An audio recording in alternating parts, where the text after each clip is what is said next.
अस्सलाम वालेकुम व्यूअर्स, मैं हूं आपका होस्ट अब्दुल रहमान और आज डिस्कस करेंगे चाइना की जानब से पाकिस्तान से किया जाने वाला एक बड़ा मुतालबा जो हम किसी सूरत पूरा करने की पोजीशन में नहीं है।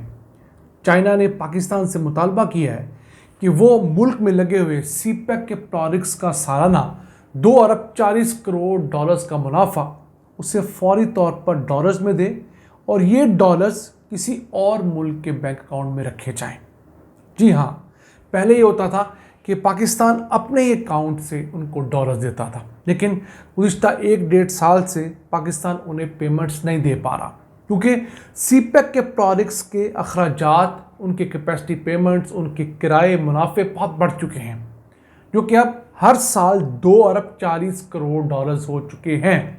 सालाना हम लोगों ने 660 अरब रुपया पाकिस्तान में लगे हुए सीपेक के 8000 मेगावाट्स के प्रोजेक्ट्स का अदा करना होता है।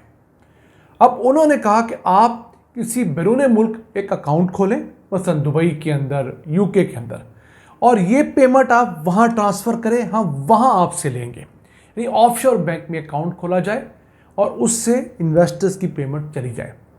अब पाकिस्तान के अपने जो डॉलर के ज़खायर हैं वो बमुश्किल 9 बिलियन डॉलर्स हैं और उसमें से भी 5 अरब 50 करोड़ डॉलर्स तो हम लोगों ने पिछले 6 माह के दौरान मार्केट से ख़रीद कर जमा किए हैं।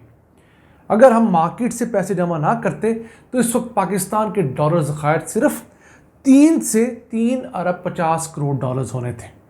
तो इतने कम ज़खायर के साथ पाकिस्तान किस तरह चाइना की इतनी बड़ी अमाउंट दे पाएगा, ये बहुत बड़ा मसला है। फिर दूसरा बड़ा मसला ये है कि IMF का डर भी पाकिस्तान को है। IMF ने बहुत सारी श्योरिटीज़ ली हैं अगले IMF प्रोग्राम के लिए कि पाकिस्तान सीपेक के लगे हुए मंसूबों के अंदर कोई ज़्यादा फेवर नहीं देगा। तो जहां पाकिस्तान ने और बहुत सारे तबकों के पैसे रोक रखे हैं, इंटरनेशनल जो फ़्लाइट्स पाकिस्तान आती है, एयरलाइंस, उनके पैसे रोके हुए हैं। इसके अलावा यहाँ पर जो काम करने वाली मल्टीनेशनल कंपनी है उनके पैसे रोके हुए हैं, उनका मुनाफे रोके हैं। वहीं सीपेक के इन प्रोडक्ट्स के पैसे भी रोक रखे हैं, जिसके सबब अब चाइना का जो ज़ब्त है वो टूटता चला जा रहा है। और हमारी चाइना के साथ 15 मई के बाद एक बहुत अहम जॉइंट वर्किंग ग्रुप की मीटिंग भी है जो कि एनर्जी के प्रोडक्ट्स को डील करने के लिए होती है। अब उन प्रोडक्ट्स को आगे बढ़ाने के लिए या उनके मामला तय करने के लिए ज़रूरी है कि हम पिछले प्रोडक्ट्स के पैसे दें। वैसे एक बात तो है कि हम लोगों ने जिस तेज़ी के साथ सीपेक के प्रोडक्ट्स शुरू किए थे एनर्जी सेक्टर में, शुक्र है उसके ऊपर ब्रेक लग गई है। हम लोगों ने कोई 12,400 मेगावाट के मंसूबे शुरू कर लिए थे। 8,000 मेगावाट के मुकम्मल हुए तो हमें दिन में तारे नज़र आ रहे हैं। अभी भी 4,500 मेगावाट के मंसूबे ऐसे हैं जो पाइपलाइन में हैं, जो शुक्र है शुरू नहीं हुए, क्योंकि अगर वो शुरू हो जाते आज से 4 साल पहले, 3 साल पहले, तो इस वक्त हम लोगों के ऊपर जो 2 अरब 40 करोड़ डॉलर सालाना का बोझ है ये बढ़कर 4 अरब डॉलर्स हो जाना था। हमसे यही नहीं दिए जा रहे तो हम वो कैसे अदा करेंगे। हमारे वो नून लीगी दोस्त जो अक्सर घिसी पिटी या दिल जलाने वाली बातें करते हैं, उनसे मैं सवाल करता हूँ, भाईजान आपके घर में बिजली का जो बिल आ रहा है, मेरे घर में जो बिजली का बिल आ रहा है वो 55 से 60 रुपये यूनिट का आ रहा है। एक यूनिट हमें 55 से 60 रुपये का पड़ता है। आज से 2 साल पहले यही यूनिट 18 से 20 रुपये का था। तो क्या हुआ इस दौरान कि इस कदर तेज़ी से रेट्स बढ़े हैं? सिर्फ 2 चीज़ें बदली हैं। एक, मुल्क के अंदर डॉलर महंगा है। दूसरा, पाकिस्तान के जो सीपेक की पेमेंट्स हैं वो मुसलसल बढ़ती जा रही हैं। हमने जो पुराने पावर प्लांट्स लगाए थे 1994 वाले, 2002 वाले, वो आहिस्ता आहिस्ता रिटायर हो रहे हैं, वो सिस्टम से निकल रहे हैं, तो उनकी जो पेमेंट्स हैं वो कम है। अब सबसे ज़्यादा हमारे लिए दर्द सर नवाज शरीफ की क़यादत में लगे हुए उन पावर प्लांट्स का है जो बहुत तेज़ी से सीपेक के तहत लगे, जिनको 17, 18, 19% मुनाफा गारंटी किया गया और मुनाफा भी डॉलर्स के अंदर देने का वादा किया गया। अब हमारी ये कंडीशन ही नहीं है कि हम उनको इतना महंगा मुनाफा दे सकें। और कैसी बात है, पाकिस्तान में चाइनीज़ ने जो पावर प्लांट लगाए वो हम कुल इन्वेस्टमेंट थी हमारे यहाँ 16 बिलियन डॉलर्स, और उस पर शरह सूद 9 से 10% तक पहुंचता है अगर आप उसमें इंश्योरेंस की कॉस्ट भी डाल लें। इतनी बड़ी शरह सूद के साथ हमारे ऊपर ये प्रोडक्ट्स थोपे गए। चाइनीज़ ने सिर्फ 25% अपना पैसा लगाया, 75% इंटरनेशनल मार्केट से सूद पर पैसा उठाया और हमारे सर के ऊपर पावर प्लांट्स लगा दिए। अब हमारी ज़रूरत जो है वो मुसलसल घटती जा रही है। क्यों? एक, लोग बिजली अफोर्ड नहीं करते और कम बिजली कंज्यूम कर रहे हैं। दूसरा, जो थोड़ा बहुत अफोर्ड करते हैं वो सोलर पर शिफ्ट होकर अपनी जान इस महंगी बिजली से छुड़वा रहे हैं। तो जो एक्सपेक्ट किया जा रहा था कि आजकल के दौर में यानी 2024 की गर्मियों के अंदर पाकिस्तान में बिजली की डिमांड 35,000 मेगावाट होगी, वो इस साल बमुश्किल 30,000 मेगावाट भी नहीं होगी। इस कदर महंगी बिजली कर दी हुकूमत ने।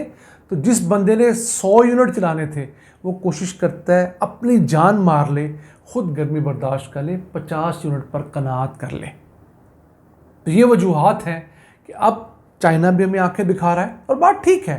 उस वक्त हमने लालच में 30 साल के मुआहदे किए हुए हैं, यानी 2047 तक सीपेक के ये मंसूबे हमारे सर पर तलवार लटकाते रहेंगे। मेरी और आपकी नस्ल भी ये किराया देते देते बूढ़ी हो जाएगी। फिर हमें पता लगेगा कि नवाज शरीफ की क़यादत में इन सीपेक के पावर प्लांट से हमारे साथ क्या किया। 2013-14 में लोड शेडिंग ख़त्म करने के लिए पाकिस्तान को 5,000 मेगावाट के पावर प्लांट्स की ज़रूरत थी। नवाज शरीफ साहब 12,000 मेगावाट के पावर प्लांट्स का मुआहदा करके और उनमें से 8,000 मेगावाट मुकम्मल होकर हमारे लिए वबार जान बने हुए हैं। अब सवाल यह है पाकिस्तान क्या करता? पाकिस्तान थोड़े पावर प्लांट्स लगाता और बाकी रिन्यूएबल एनर्जी के पावर प्लांट्स लगाता, सोलर पर, विंड पर पावर जो पन बिजली है उसके ऊपर। हमने क्या किया? बड़ी मिकदार में इंपोर्टेड गैस, इंपोर्टेड कोयले पे पावर प्लांट लगा दिए और यही नहीं सोचा कि कल को हमारे पास पैसे नहीं होंगे तो हम लोग क्या करेंगे। अभी जो 4,500 मेगावाट के पावर प्लांट शुरू नहीं हुए उनके ऊपर $4 बिलियन मज़ीद लगने थे और वो हमारे गले का तौक अलहदा बनना था। ऑल्दो उनमें से 2 पावर प्लांट इमरान खान दौर में भी साइन हुए हैं और वो दोनों पावर प्लांट पन बिजली मंसूबे थे, यानी पानी से बिजली बनाने के मंसूबे थे। एक था कोहाला 1,124 मेगावाट और दूसरा था आज़ाद पतन 700 मेगावाट। 1,824 मेगावाट के ये 2 प्लांट्स यानी कि 2 पन बिजली मंसूबे 2021 में साइन हुए, लेकिन शुक्र अल्लाह का ये शुरू नहीं हुए। क्यों? इन मंसूबों का भी हमने किराया अदा करना ही करना है। फ़र्क ये है कि इनके लिए इंपोर्टेड फ्यूल इस्तेमाल नहीं होगा। अब चूँकि ये 4,500 मेगावाट मजमूई तौर पर पावर प्लांट फ़िलहाल नहीं बन रहे तो हमें इस मद में रिलैक्सेशन ज़रूर मिली है। अब देखना ये है कि हुकूमत अपने चाइनीज़ भाइयों के 2 अरब 40 करोड़ डॉलर्स कहाँ से अदा करती है, क्योंकि हुकूमत ना चाइना को नाराज़ कर सकती है ना IMF से ताल्लुकात बिगाड़ सकती है। एट द एंड पिसेगा कौन? मैं और आप, जो इस मुल्क में कंज्यूमर हैं, जिनका कोई इख्तियार नहीं पॉलिसी मेकिंग में, लेकिन पॉलिसी मेकिंग की हर गलती हमारे घरों तक ज़रूर पहुंचती है। नाज़रीन, ये था आज का एपिसोड। अपने मेज़बान अब्दुल रहमान को दुखी दिल के साथ इजाज़त दीजिए। अल्लाह निगहबान।